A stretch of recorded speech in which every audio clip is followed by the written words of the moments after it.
ఐదేళ్లకొకసారి ప్రభుత్వాలు మారుతున్నా గిరిజనుల కష్టాలు మాత్రం తీరడం లేదు. వారు ఓటింగ్కు దూరంగా ఉంటున్నారని ఏమో కానీ ప్రభుత్వాలు వారిపై ఈసమెత్తు కూడా కనికరం చూపించడం లేదు. కొన్ని గిరిజన ప్రాంతాల ప్రజలు ఓటింగ్కు దూరంగా ఉండటానికి అక్కడ వారికి రవాణా సౌకర్యాలు లేకపోవడమే మొదటి కారణం. సరైన రోడ్లు, విద్యా వసతులు, వైద్యం లేకపోవడంతోనే వారు నేటికి నానా అవస్థలు పడుతున్నారు. ఎవరైనా మంచం పట్టినా, మరణించినా వారిని ఆసుపత్రికి తరలించాలంటే కాలినడకన కిలోమీటర్ల మేర నడవాల్సిన దుస్థితి నేటికి నెలకొనడం నిజంగా విడ్డూరంగా ఉంది.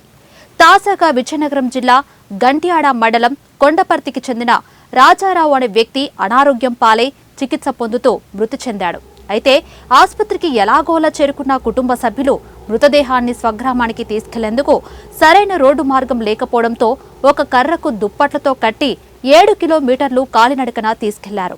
గతంలో కూడా ఇలాంటి ఘటనలు ఎన్నో మార్లు జరిగాయని, అయినా ప్రభుత్వాలు పట్టించుకోవడం లేదని గిరిజనులు వాపోతున్నారు. ఈ దృశ్యాన్ని చూసి పలువురు చలించిపోయారు. ప్రభుత్వాలు మారినా గిరిజనుల కష్టాలు ఎప్పుడు తీరుతాయని వారు ప్రశ్నిస్తున్నారు. ఇప్పటికైనా తమ సమస్యలు పరిష్కరించాలని గిరిజనులు కోరుతున్నారు. మీరు చూసేది మరేదో మేము పండించే మేము పంట దినుసుని మార్కెట్ తీసుకెళ్తున్నారేమో అనుకుంటున్నారేమో, కాదు. ఎందుకంటే డీకేపర్తి పంచాయతీలో మరి రహదారి లేక, బళ్ళు లాని మార్గం లేక, మరి మేము హాస్పిటల్లో చేరుకోలేక ఇలాగా ఒక్కొక్కరిని ఆ చనిపోయే వ్యక్తుల్ని డోలి మూతలు కట్టి 7 కిలోమీటర్ల దూరం నుండి మేము తీసుకురావడం జరుగుతుంది. ఎందుకంటే నైట్ మేము హాస్పిటల్ తీసుకెళ్లగానే విజయనగరం మరి మహారాజ్ హాస్పిటల్లో ఆయన చనిపోయారు. రాత్రి 1 గంట సమయంలో మేము తీసుకొచ్చి 7 కిలోమీటర్లు మోసుకొని తీసుకురావడానికి మాకు ఈ టైం పట్టింది. అయ్యా, ప్రభుత్వాలు ఉన్నాయి, మరి మీరు వెంటనే స్పందించండి. ఎందుకంటే మరి ఈ మార్మూల గ్రామానికి ఒక ఎస్టీ గిరిజన గ్రామము, మరి మేము బతుకున్నది ఈ లోకల్లోనే బతుకుతున్నాం.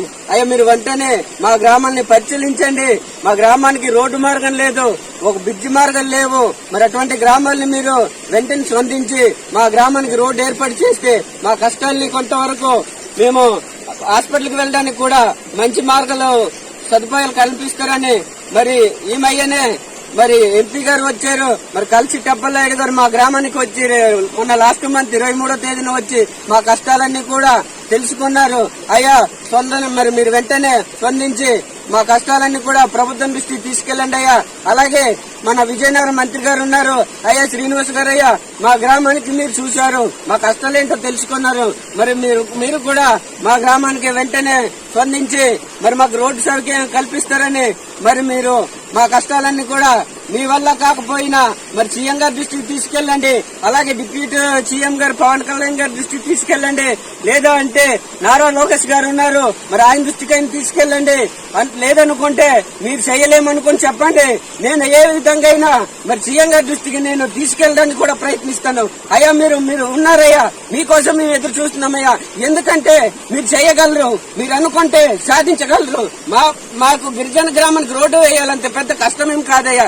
7 కిలోమీటర్లు, అది కూడా కొండలు కాదయ్యా, ప్లేన్ లోనే ఉంది, సింపుల్ గా అయిపోద్ది. అయ్యా, మీరు దాన్ని తలుచుకుంటే మీరు దానికి ఎంత పని కాదయ్యేది. సుమారు మా గ్రామానికి మీరు వేయాలనుకుంటే ఒక 3 కోట్లతోటైనా రోడ్డు వేయగలరు సార్. మీరు స్పందించి మా గ్రామానికి ఆదుకుంటారని చూసారయ్యా. మరి ఆయన వయసు ఎంత కాదు, 25 సంవత్సరాలే. ఆయన చనిపోయిన భార్య ఉంది, ఆయన 2 పిల్లలు ఉన్నారు, ఇప్పుడు ప్రెగ్నెంట్ తోటి ఉంది. ఇప్పుడు ఆయన పరిస్థితి ఏంటి? ఆయనకి ఇంకా తల్లిదండ్రులు లేరు, వాళ్ళ మామ లేరు, వాళ్ళ అత్త లేరు, వాళ్ళ నాన్న లేరు, ఎవరు కూడా లేరు. మరి ఆయన అనాథ పిల్లలు అంటాడు.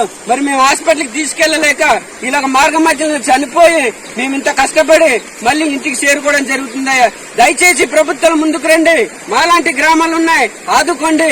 ఎందుకంటే మేము మంచి ప్రభుత్వం వచ్చిందని మేము ఆశపడుతున్నాం. కానీ ఇలా మేము ప్రతి ఒక్కరూ ఇలాగ చచ్చిపోయి కాట్లలోకి వెళ్లిపోతే మరి ఎందుకయ్యా మా బ్రతుకులు? నేను గత లాస్ట్ సంవత్సరము ఇదే నెలలోనే ఇదే టైంలోనే చనిపోతే బోట్ల మీద డోలి కట్టు కట్టి గడ్ల మధ్యలో తీసుకొచ్చాము, అయినా సరే స్పందించలేదు. అయ్యా ఇప్పుడైనా స్పందించండి, ఎందుకంటే మీరు ఉన్నారని ఆశతోటే మేము బతుకుతున్నాం ఇక్కడ. మీరు కూడా చేయలేని పరిస్థితులు ఉంటే మాకెవరై ఆదుకుంటారు? మీరు చేయలేమని చెప్పండి.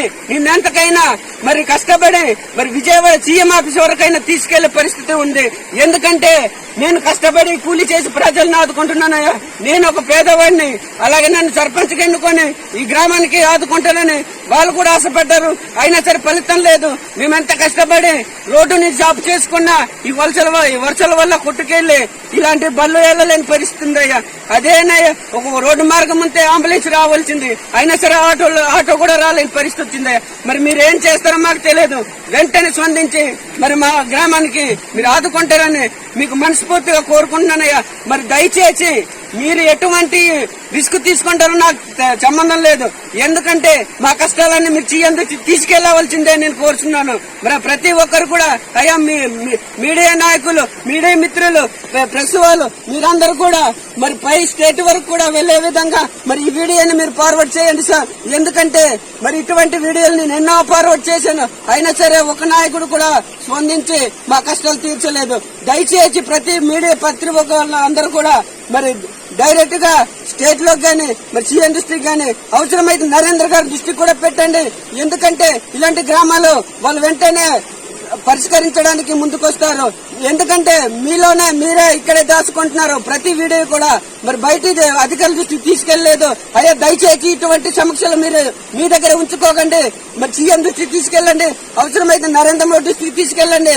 మరి ఇలాంటి గ్రామాలను మీరు ఆదుకుంటారని మీకు వేడుకుంటున్నాం అయ్యా తండ్రి నాయన ప్రభువా.